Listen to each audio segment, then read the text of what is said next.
What if you could finally stop the endless cycle of overthinking? You know the feeling. You replay conversations. You imagine worst-case scenarios. You stress about the future. And the more you think, the worse you feel. The Stoics faced the same human problem 2,000 years ago. And they left us timeless wisdom to break free from this trap. In this video, we'll explore how Stoic philosophy can help you stop overthinking, regain calm, and focus on what truly matters. Welcome back to the channel. If this is your first time here, we share Stoic philosophy and transform it into practical tools for modern life. If you've ever felt stuck in your own head, constantly analyzing, worrying, and second-guessing, this video is for you. Let's dive into Stoic wisdom for stopping overthinking. The first Stoic lesson, about control. Marcus Aurelius wrote, "You have power over your mind, not outside events. Realize this and you will find strength." Overthinking usually comes from focusing on things beyond our control, what people might think of us, what could go wrong tomorrow, or how others will react. The Stoics remind us that worrying about the uncontrollable is wasted energy. Instead, shift your attention to what is in your control, your thoughts, your choices, your actions. A practical exercise is to pause when you catch yourself spiraling and ask, is this in my control? If yes, take a small action. If no, let it go. That question alone can silence endless loops of thought. The second Stoic insight is about imagination. Seneca said, "We suffer more often in imagination than in reality." Overthinking creates pain from things that haven't even happened yet. We play out scenarios in our minds and suffer twice. Once in imagination and again if it ever comes true. For example, think of the anxiety before a job interview. You imagine failing, being embarrassed, losing respect, but in reality, most of those things never happen. The Stoic way to stop overthinking is to bring yourself back to the present and remind yourself this is imagination, not reality. A good practice is to name your worrying out loud. I'm imagining the worst right now.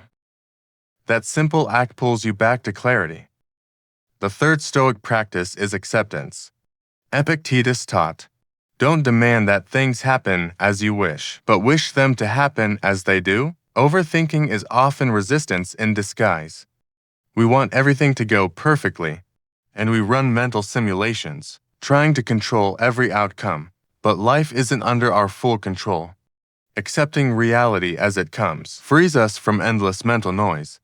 For example, if you're overthinking a relationship conflict, instead of replaying every word you said, accept that what's done is done. The only thing left is how you will act now. Replace resistance with acceptance, and overthinking begins to dissolve. The fourth Stoic habit is journaling. Marcus Aurelius himself journaled daily. In what we now call meditations, he wrote down his worries, his doubts, and his reminders to stay calm.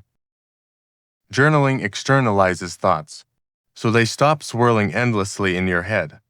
When you write, you create distance between yourself and your worries. Instead of being trapped in them, you can analyze them with clarity. Try this exercise before bed. Write down the 3 main thoughts that looped in your mind today. Then next to each, 1 mark in my control or not in my control. This simple habit reduces overthinking and improves sleep. The fifth Stoic technique is voluntary discomfort. Seneca advised practicing small hardships, like fasting or taking cold baths. Why? Because overthinking often comes from fear. Fear of discomfort, failure, or a loss. When you train yourself to handle discomfort voluntarily, fear loses its power. For example, if you worry constantly about losing money, try spending a day living simply with the bare minimum. You'll realize it's not as terrifying as your mind makes it. Once you face discomfort directly, you stop overthinking about it. Another powerful Stoic insight is to reframe obstacles. Marcus Aurelius said, The impediment to action advances action. What stands in the way becomes the way. Overthinking often paralyzes us before we take action, but Stoicism flips the script. The thing you fear most can become your path forward. Afraid of speaking in public? That's exactly where your growth lies. Instead of overthinking what if I fail, shift to this is my training ground. Every obstacle is an opportunity to grow. And this mindset kills the endless cycle of doubt. Let's also talk about the present moment. The Stoics were not unlike mindfulness teachers. Epictetus told his students, if you want to improve, be content.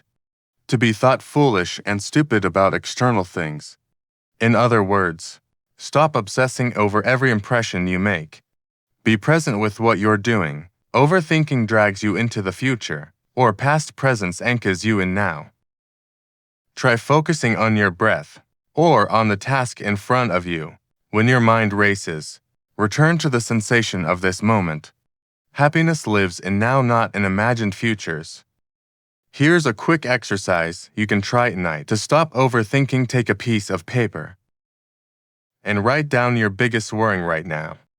Then draw two boxes. One labeled control and one labeled can't control. Place your worrying into the right box. If it's in the control box, take one small step of action. If it's in the can't control box, set the paper aside. This ritual trains your mind to separate thought from action. So, how do Stoics stop overthinking?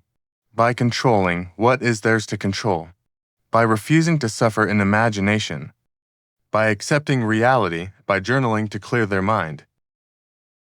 By practicing discomfort to reduce fear.